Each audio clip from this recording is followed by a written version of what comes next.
Sənin uşağın xəstədir. Ona görə ki, sənin əminin uşağında da xəstəlik var, bildirin nəvəsində də xəstəlik var. Sən olmasaydın, yəqin ki, uşaq da xəstə olmazdı. Sənin genində pisdir, sənin genin. Kaş səndən evlənməzdi oğlum, nəvəm xəstə olmazdı.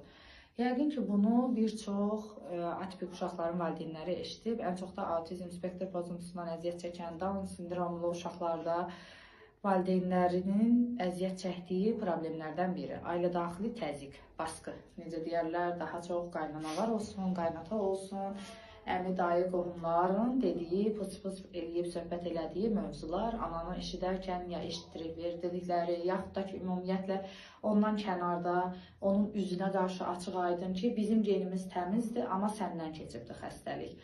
Və bu valideynləri başa düşürsünüzmü? Onsuz da uşaqları problemlidir. Onsuz da analar uşaqlarına görə əziyyət çəkirlər, narahat olurlar. Və bir də üzərlərindəki təzyiq. Sənin uşağın xəstədir. Əgər uşaq tamamilə normal olsa, fəxr ediləsi hərəkətlər eləyəndə, yarışlarda qalib gələndə bizim uşağımız, atasının balası belə deyirsiniz. Bəs nəyə görə uşaqda bir problem olanda siz gəlinləri qınayırsınız, anaları qınayırsınız? Bu hamıya aid deyil təbii ki, amma bununla bağlı çox valideynlər müraciət edirlər, gözləri dolur, ağlayırlar. Valideyn əvvəlcə hələ spektr pozuntusunu eşitdikdə onsuz da özü narahat olur, qəbullanmaqda çətinlik çəkir, bunun stresini yaşayır. Bir də valideynin üzərinə gələn nənə, baba, əmi, dayı, bibilər zəhmət olmasa, başa düşün.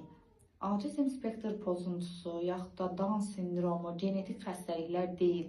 Bu xəstəliklərin səbəbi hələ elm bəlli etməyib, elm tapmayıbdır bunu. Bu qədər sürətlə inkişaf edən elm belə bunun dəqiq səbəbini tapmayıb. Genetik faktor deyil, deyir elm. Və siz niyə, hansı elmə əsaslanaraq anaları günahlandırırsınız? İmkan vermirsiniz ki, analar öz evladlarına zaman ayırsın, uşaqlarını sevsin, uşağına qayğı göstərsin. Analar qalırlar arada, necə eləyim, uşağı sevim, sevməyim, buraxım, buraxmayım.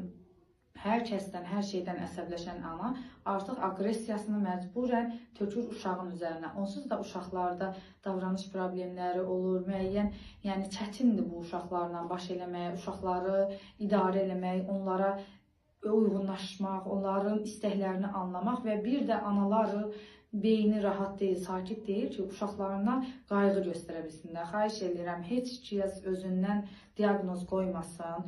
Əgər belə deyək, almısan, qızı sevmisən, almısan, gəlini almısan, nəyə görə almısan?